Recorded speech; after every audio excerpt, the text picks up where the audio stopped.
In the last video, we met Jonathan, a young boy who loves video games. And this is a really important point. From his perspective, from his eyes, from his view of the world, from his value system, this is the best thing for him to be doing right now. And his mother is from up the stairs calling down to come up and do schoolwork, which from her perspective is more important and should be a priority to Jonathan. But from Jonathan's perspective, it's just restrictive and not important. And what's more important is his value system of fun, of socializing with his digital friends. That's what's more important right now. The mom sees the bigger picture. The mom sees more than Jonathan can see. The mom has a larger view of the world, and that's why she has different ideas than he does. This applies to our life as well. We have our own value system, which is important. And as we come close to the high holidays, it's something we have to review. It's something we have to strive to follow, what we see as the ideal values, and it's something that we have to work on.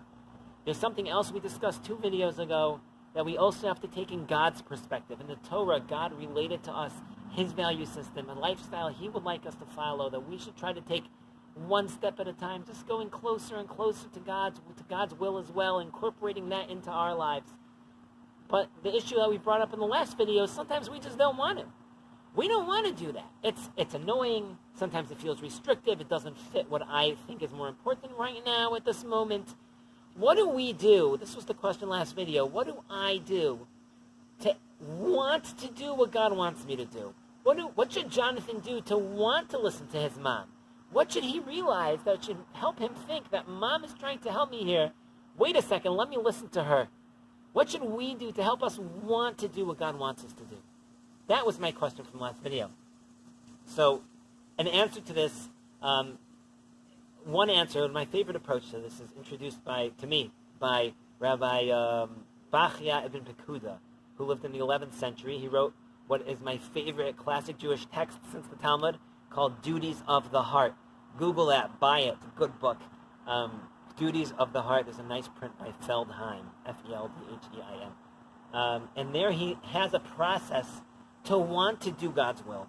A process to change our perception, to want to incorporate God in our lives.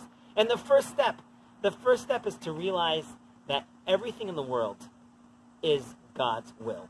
God is everywhere, and everything that happens is his will. And this is really a foundation of Judaism, that when God exists, here's a way to say it. We have these Lincoln Logs here, right? I'm here, I'm building a cabin. Now, I can turn away, and I'm no longer here with the cabin. And the cabin remains, right? You can see the cabin. I am not here, and the cabin remains. Because I built the cabin out of stuff that existed before me. I built the cabin out of logs. The logs are independent items. I just arranged them, and if I step away, their independent matter still exists. No problem. So they're still here. That's fine. God existed. He exists infinitely, and all of time and space and all of matter is a creation of his. Which means God is before, which doesn't even make sense to us. It's before everything. Timeless, spaceless, whatever that even means. So what did he make us out of? There was nothing. There wasn't flesh that he put together. There wasn't like dirt that existed by itself. All of this stuff is God's will. God wills us. He wills existence. He wills the universe into existence, and it just is. That's how it was. It's through his Amirah in the Torah. It's Vayomer. He expressed the will for something to be, whatever that means, and it was. The world is a manifestation of God's will. Kind of like your imagination. If I ask you to imagine a child outside of his house walking his dog, you can imagine it, and it's an expression of your will. That's it. It's a manifestation of your desire. It's a manifestation of what your mind desires to be. And the second you turn away, the second you cancel your focus on it, it's gone. Because it's built of your desire.